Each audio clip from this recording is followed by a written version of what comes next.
look absolutely amazing. I got to tell you straight up, man. Thank you for the last interview we did. My cheeks were hurting me. I was laughing so hard because I was having so much fun. Me too. And I'm really looking forward to this one too because, man, this one definitely has a real strong purpose to the music that you're doing and why. But how were the holidays, man, for you and your mini you? Very good, bro. Very good. It's we just had a wicked snow here, which is like Nashville, I think, was like, what? Dude, it Wow. was like Canada styles. Like I was like, Really? yes, it was awesome, dude. We had like 8 inches. Wow. Yeah, bro. It was pretty rad. So I feel like, I was at home for a bit, man. Okay, I'm just curious. Is your little one used to snow? And if not, what was it like for him to see the snow? Oh, he loves it. He loves making snowmen and throwing snowballs at pops, that Uh, general young boy thing. I love it, man. You know what? He's beautiful and so happy for you, man. Absolutely so happy for you. You know, ever since I've known you, you have had such a beautiful heart. And you give back through music. I've seen you with fans. I've seen you how you talk with people. You've always kept things real, but you always give back. When I heard about this project originally, when I heard about it in December, I said, no, I want to talk about this in January because I wanted to make sure we had good time to talk about it. And I know a lot of people were probably just thinking about the holidays, but man, this is something that's really amazing. Um, can you talk a little bit about the theme of the music of not just the single, but this album that you have? Because again, this is about awareness and this is about giving back. Tell me a little bit of the story and how this all came about. Well, brother, you've known me for, oh, wow, well over a decade, man. Yeah, Um, Maybe two. it is Jeez. too. Yeah.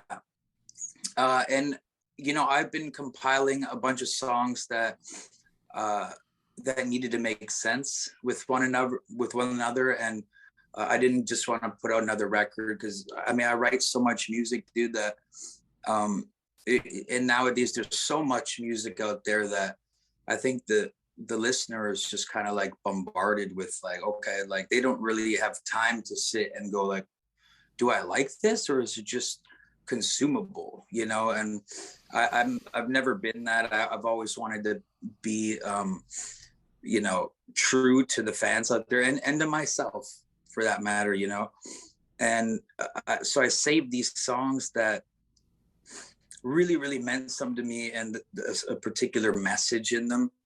um uh Especially, the title track, Autonomic, really tied everything together and gave me purpose. Um, my girl actually, her daughter is affected by dysautonomia, and the um, the co-writer of Autonomic, and it blew my mind. I was like, well, what is this like? What is this disease? Like, what is this ailment? Why I've never heard of it, and it's pretty terrifying, man. And as soon as I heard that, I was like, the name of this record is Autonomic. Like it has to be. I don't care. I don't need like some um, cool name or like like Starborn or some shit. Like I want it to be real, and so this collective work has just been kind of sleeping and waiting for the right moment, and it found it, and praise God. uh but you know me, Rudy, like I don't write music just to be like, it's not about making money, it's not about any of that shit. It's about actually touching somebody, reaching somebody. Our only purpose, I think, as human beings is to reach somebody, and hopefully it does that, I think it will, man. And I think it does too. You got some people on this album too, man, that you've worked with. Yeah, Dave Buckner, formerly of Papa Roach, Marcos Curiel of POD. Yeah, it was cool because everyone just kind of came on board, and they're always so supportive, as am I, of their projects. But yeah, it's pretty emotional for me, man. I've done a bunch of interviews lately, and the last one was, yeah, I kind of like broke down a bit. I lost my shit, but good. I mean, I think that's the purpose of it, man. You know, like I was saying, if anybody who has a microphone, you don't use it to be loud about something that's very important, then you're just wasting airwaves. You speak the truth, Yeah. man. Um, like you said, you've always been a very open person, and you said that this music has been sort of around for a while. And as much as this is representing something that's very important to you right now and making awareness and a great message, how much of these songs are also telling your journey for the last, say, 10 or so years? Ooh, all of them, all of them, man. You know, Oceans is one about, you know, I went through a pretty tumultuous a relationship there for a while, and you know, I just want to share, not in a negative way, but just Yeah. share my journey. You know, people, they, you know, I'm sure there's a bunch of people who have heard my music, but they don't know me, and like that's, it's a little peek into like in the inside of my life. And I'm a huge believer in God, and um yeah, I just don't want to come off like bullshit, dude. You know, I mean, I don't need to put out a record ever again. It's not about that. It's about, um I'm just like, I'm super in touch with the world, I think, and I'm blessed to have that. Um, all those my beautiful fans, the Rossi posse out there, like they keep me going, you know, and um, their strife and the shit they go through, like I write about. You know, I don't just write about me. All my songs are, they're different. I take bits of what I've learned and heard and experienced in life, and I try and put them into a musical piece. And yeah, that's all I can do, brother. You know, some people feel that the Beatles, the White Album, is their greatest album of all time. Have you written your White Album yet? Is this your White Album, or are you still approaching that? I I think between this album and Prophecy, that's, I think that's, those are the two, bro. But this one is, it's got a certain darkness, but a certain light to it, you know. And there's no such thing as darkness Mm-hmm. as long as there's light, you know. There's That's what life is balance, man. And I mean, no one can write a whole record about just being happy all the time. This is bullshit, you know. No one's all the time. No, and I absolutely agree with you, which is one of the reasons why and I'm going to ask you this also, because I've asked so many artists, how much has your writing style or thoughts of lyrics changed because of COVID? Quite a bit, quite a bit, man. Because my relationship between, uh, just people in general and the fans has been a lot more, uh, I guess, meaningful and serious, man. You know, because I've been doing these stage it shows now since the whole COVID thing, and Yeah. my shows are in front of a laptop, which is fine, but it's a totally different animal, brother. Like I can't see the people, I can't see the reactions, um, which kind of sucks. But I get the reactions through, online back and forth and such. But uh, it's a different world, man. It's a different world, and people are afraid. They're scared, and most people don't want to go outside or touch anything because they're afraid they're, something, this this shit can fuck them up. And like it's taken a lot of people. um it's almost taken a lot of people. and I don't see anything in the near future, at least from government and news, that's promising. So I want to give people a promising message that we just stick together and be positive. God will prevail, and nothing lasts forever except love. How did you learn to adjust um, your stage presence for virtual? Because I've had the honor of seeing you on stage, which of course is amazing, and you ride with your audience's emotions. But not being able to see them, how were you able to create still that sense of togetherness without being able to see them? Brother, I feel it. I feel it. And when I play live, uh, I guess one of my little, I wouldn't call it secret, but well, because it's not going to be anymore after I say it right now. But um, I try not to look into the eyes of people when I'm playing, because I feel what I write, and once it's written, I sing about it. I think if I look into people's eyes when I'm playing live, then I lose my uh, whatever the hell that's called. I lose my, you know what I mean? Like I Yeah, just I know. kind of off. But when I'm in my own head, I may be looking at you in the eyes live, but I'm kind of just, I'm looking at everybody, you know? It So it works. hasn't changed much, but at least I could feel the warmth in the room. I could feel the aura of the fans and the people. And now it's just like screen names and like chats. And so it's very different. It's a different parallel than what I'm used to. But who knows, Rudy, like maybe this is the new norm, unfortunately. And I'll take it in, I'll embrace it any way I can. A lot of fans have messaged me about how I've like saved them from this horrific, like, stay inside quarantine thing, because it's just this is crazy out there. I think you have, for anybody who I know, have probably done the most virtual performances since this whole thing has started. You've been very consistent. I mean, I think when we had talked, you were ready to talk about touring and getting. Actually, I think you were touring and getting out there and seeing fans or whatever.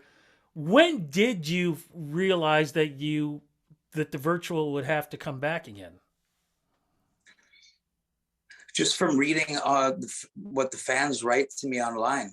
Hmm. you know um it's funny that we're talking about this, because I'm considering doing I spoke with Jimmy Necco, the lead singer of Ours, uh today.